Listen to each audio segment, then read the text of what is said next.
Le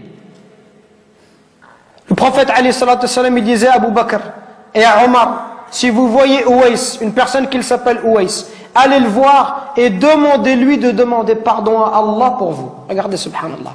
Si vous voyez Ouais, allez le voir et demandez, dites-lui que le prophète alayhi salatu wassalam lui passe le salam.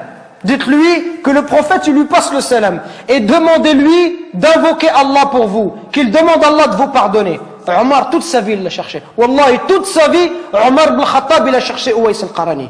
Il l'a vu à la fin de son califat, quelques années avant de mourir. Quand il l'a vu, il l'a trouvé.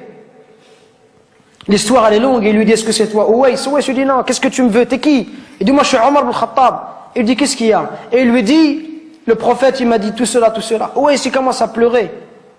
Il lui dit, pourquoi il a dit ça? Qu'est-ce que j'ai fait? Et il lui dit, le prophète, il nous a dit, si on te voit que tu demandes pardon à Allah, et que tu avais la peste et que tu as été guéri, excepté la taille d'une pièce dans ton dos, parce que tu avais une mère et que tu as été bon envers elle. Ouais al-Qarani, à l'époque du prophète, alayhi salatu wassalam, il était croyant.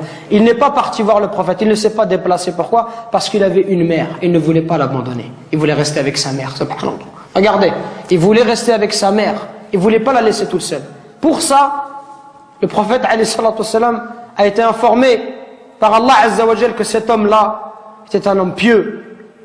Et Omar, il est parti le voir et il lui a dit, et Ouais, il lui a dit, moi, je vais demander pardon pour toi. Toi, tu es Omar ibn Khattab, je vais demander pardon à Allah pour toi. Il lui dit, oui, tu demanderas pardon à Allah pour moi. Pour vous montrer la valeur des parents.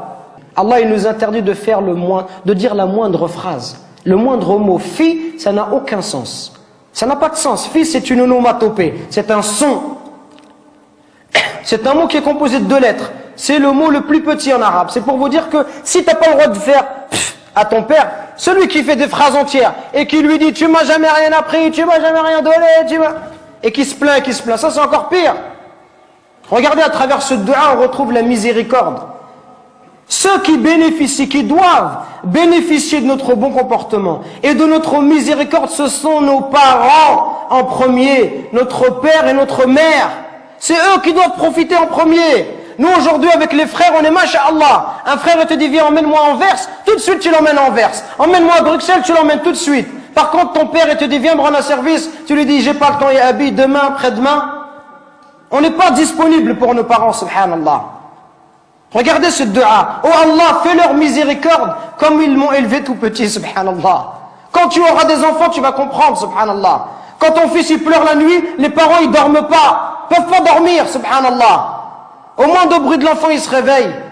Les parents, ils sont capables de se priver pour donner à leurs enfants.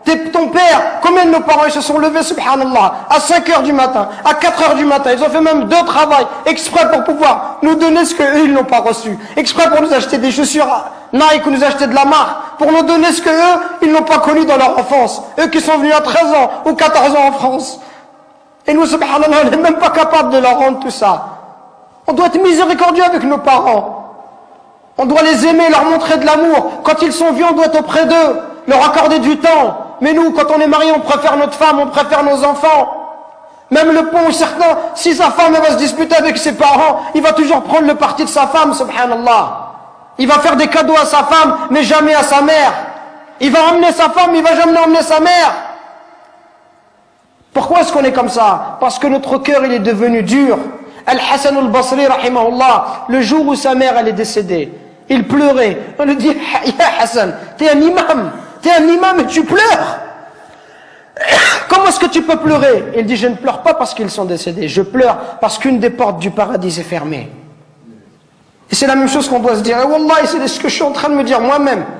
Qu'on parle, conférence après conférence, khutbah après khutbah, et on dit comportez-vous bien, comportez-vous bien. Et wallah, on est insouciant avec nos parents. Jusqu'au jour où nos parents vont mourir, et là on dira subhanallah, j'aurais voulu faire le bien, j'aurais voulu rester auprès d'eux, j'aurais voulu les accompagner, j'aurais voulu les consoler, j'aurais voulu les aider comme ils m'ont aidé, leur donner comme ils m'ont donné, patienter avec eux comme ils ont patienté avec moi. Qu'on se réveille avant qu'il soit trop tard, subhanallah. Qu'on se réveille avant qu'il soit trop tard, avant qu'on ne regrette. Et avant qu'on dise j'aurais aimé faire le bien, j'aurais aimé voyager avec mon père, j'aurais aimé passer du temps avec lui, j'aurais aimé rester juste m'asseoir, boire un verre de thé, parler avec lui, qu'il soit heureux.